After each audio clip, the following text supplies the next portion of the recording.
While I practiced and learned by myself in an attempt to attain some style and understanding of how to decorate cakes, I came up with some rules that I want to share with you in this video. Hey guys, it's Pauline and you're on my channel Pauline Cake. One of the most frequently asked questions that I get is how to decorate a cake. In this video, we'll be decorating this beautiful cake that we built in the previous video. Let's jump right into it. First, I'm gonna make a crumb coat. In fact, you can leave it like that and have what's called a naked cake. It looks pretty charming this way. I'm just piping a few strips of frosting around my cake. I'm using cream cheese. You can find the recipe on my channel. I added some extra frosting to make a crumb coat. Now I'm smoothing it out all along the edges. You want to make your crumb coat to lock in all the crumbs so they don't show after the frosting. Make sure you cover the sponge completely and that the whole cake is coated in cream cheese.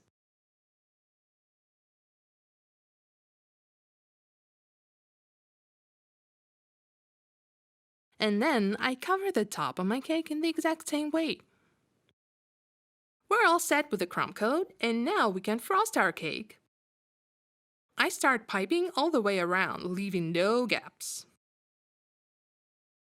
I'm using my offset spatula to smooth out the cream cheese.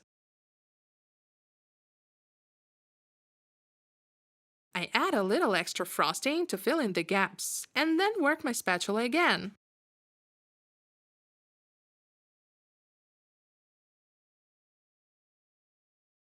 Okay, so we've frosted our cake and now we need to cover it with a glaze. Today, I want to make beautiful drips on my cake. I'll be making a chocolate glaze. I like it best because it quickly becomes solid, so all of our decoration elements will securely stick to it and won't move aside. It's pretty easy to make. You can use any chocolate you like, just make sure it's of good quality. I've melted white chocolate and I'll add some refined oil into it. I mix it until I've got the texture I need. I'll show it to you. Just a tad more liquid.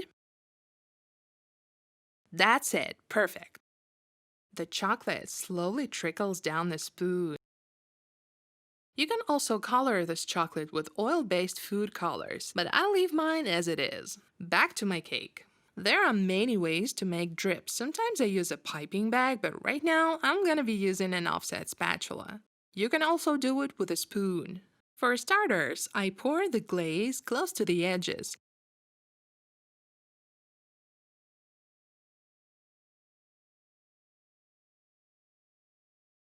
And then, with my spatula, I'll gently spread it towards the edges and then over the edge for the drips to fall. Drips always look impressive because of their natural and organic look. It feels almost like the glaze just randomly fell down the sides. Finally, I'm covering the center of the cake with the rest of the glaze. Now, before decorating, I'd like to run through the rules I told you about in the beginning of the video. The first rule that I apply at all times is to use different sized elements. I mean, here I have big ones like macarons, as well as smaller ones like blueberries, and sprinkles, which are the tiniest ones. We gotta work with this glaze very quickly because it solidifies in the blink of an eye. I put my macarons over here.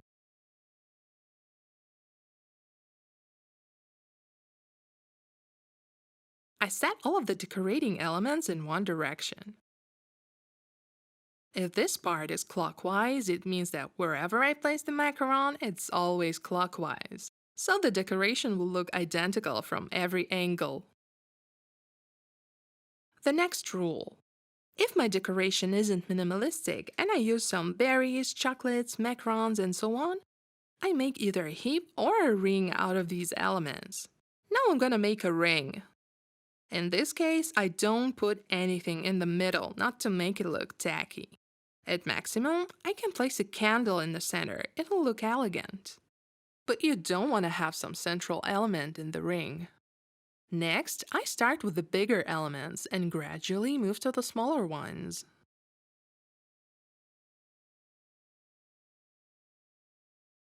One more rule. When I decorate like that, I try to make everything voluminous. For instance, if I place a macaron, I do it vertically, not horizontally. If I had my strawberries cut in halves, I'd also put them vertically to volumize the decoration instead of flattening it. It actually adds some extra charm to the cake.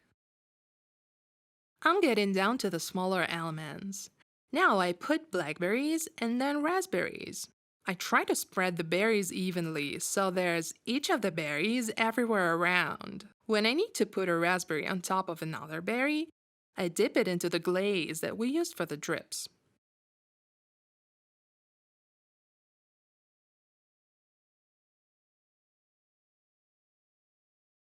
After dipping, I place it on the cake. The glaze will glue the berry and it won't roll away.